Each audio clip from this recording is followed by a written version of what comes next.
ಗೆಣಸಿನಿಂದ ಸಮೋಸ ಮಾಡೋದು ಹೇಳ್ತೀನಿ ನೋಡ್ರಿ. ಒಂದು ಗೆಣಸು ತೊಗೊಂಡೇನಿ ರೀ. ಇದನ್ನ 4 ಸಿಟ್ಟಿ ಹೊಡಿಸಿ ಸೊಪ್ಪಿ ತೆಗೆದು ತೊಗೊಂಡು ನೋಡ್ರಿ. ಒಂದು ಗೆಣಸು ಇದನ್ನ ಹಿಂಗೆ ಕಿವುಚ್ಬೇಕ್ರಿ. ಈಗ ಒಂದು 4 ಸ್ಪೂನ್ ಕಡ್ಲಿಕಾಳು, ಹಸಿ ಕಡ್ಲಿಕಾಳು, ಇದಕ್ಕೆ ಕರಿಬೇವು, ಕೊತ್ತಂಬರಿ, ಉಪ್ಪು, ಒಂದು ರುಚಿಗೆ 1 ಸ್ಪೂನ್ ಹಸಿಮೆಣ್ಸಿನ್ಕಾಯಿ ಪೇಸ್ಟು. ಇದ್ರಾಗ ಕೆಂಪಂದು ಹಸಿರಂದು ಎಲ್ಲ ಹಸಿಮೆಣ್ಸಿನ್ಕಾಯಿ ಹಾಕಿದ್ರೆ ಇಷ್ಟು ಸೇರಿ ಕಲಿಸ್ಬೇಕು ನೋಡ್ರಿ. ಹಿಂಗತ್ತೆ ಕಡ್ಲಿಕಾಳು ಒಂದು ಸಿಟ್ಟಿ ಹೊಡಿಸಿ ತೊಗೊರವು. ಕಡ್ಲಿಕಾಳು ಬದಲಿ ವಟಾಣಿ ಕಾಳು ಹಾಕೋಕ್ಕೂ ಬರ್ತದೆ ನೋಡಿ. ಹಸಿ ವಟಾಣಿ, ನಾವು ಹಸಿ ಕಡ್ಲಿಕಾಳು ತೊಗೊಂಡಿವ್ರೆ. ನೀವು ಇದು ಇಲ್ಲಾಂದ್ರೆ ಹಸಿ ವಟಾಣಿ ತಂದು ಒಂದು ಸಿಟ್ಟಿ ಹೊಡಿಸಿ ಕಲಸ್ರಿ. ಒಂದು ಗೆಣಸಿನ ತೊಗೊಂಡು ಒಂದೇ ಗೆಣಸು ತೊಗೊಂಡು ನೋಡ್ರಿ. ಎಣ್ಣೆ ಕಾಯಕ್ಕೆ ಇಟ್ಟಿವ್ರಿ. ಈಗ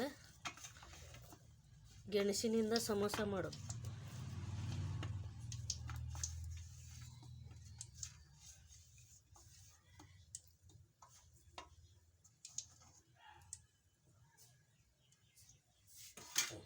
ಈಗ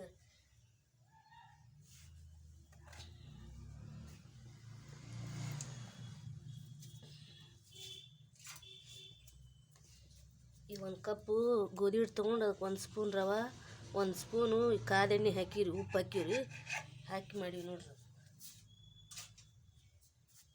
ನೀವು ಮೈದಾ ಹಿಟ್ಟು ತೊಗೊರಿ ನಡಿತೈತಿ.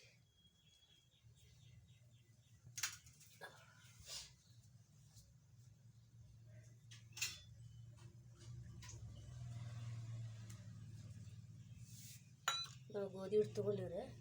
ಈಗ ಇದನ್ನ ತುಂಬಿಡ್ರಿ.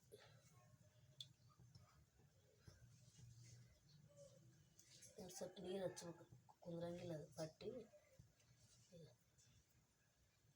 ನೀವು ಯಾವ ಆಕಾರದಾಗಾರ ಮಾಡ್ಕೊಳ್ಬೋದು, ಅದಕ್ಕೇನಿಲ್ಲ.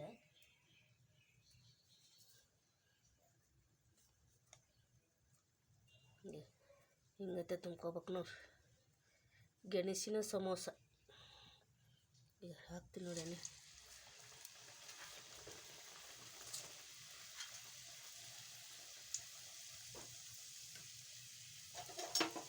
ಕರಿ ಹಾಕೊಂತೀವಿ ನೋಡ್ರಿ. ಏನು ಕಾದತ್ರಿ ಇಲ್ಲಿ.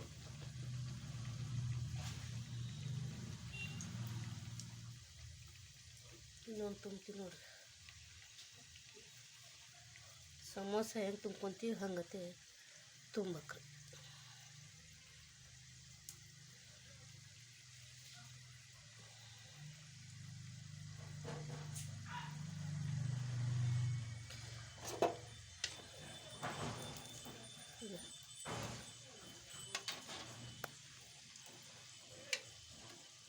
ಈಗ ತಯಾರಾತು ನೋಡ್ರಿ. ಇನ್ನೊಂದು ಹಾಕ್ತೀವಿ ನೋಡ್ರಿ.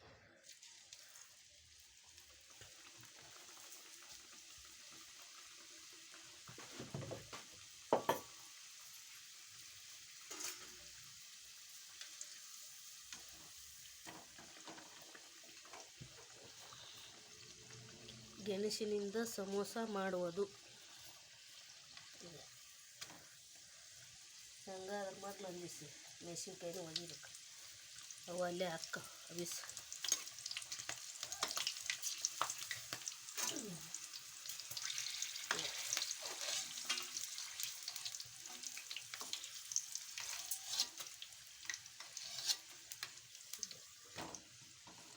ತಯಾರಾತು.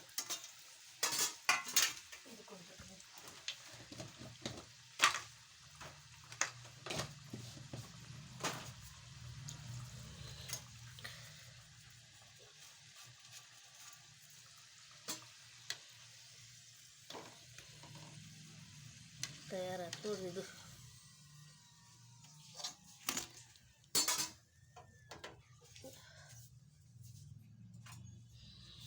ಈಗ ಗೆಣಸಿನ ಸಮೋಸ ಕಟ್ ಮಾಡ್ತೀನಿ ನೋಡ್ರಿ.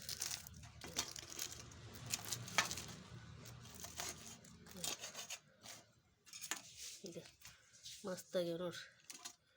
ಗೆಣಸಿನಿಂದ ಸಮೋಸ ಮಾಡುವುದು ಆಗೈತೆ ನೋಡ್ರಿ ತಯಾರು. ಇದ್ರ ಜೋಡಿ ಮೆಣಸಿನ್ಕಾಯಿ ತಿನ್ಬೇಕು.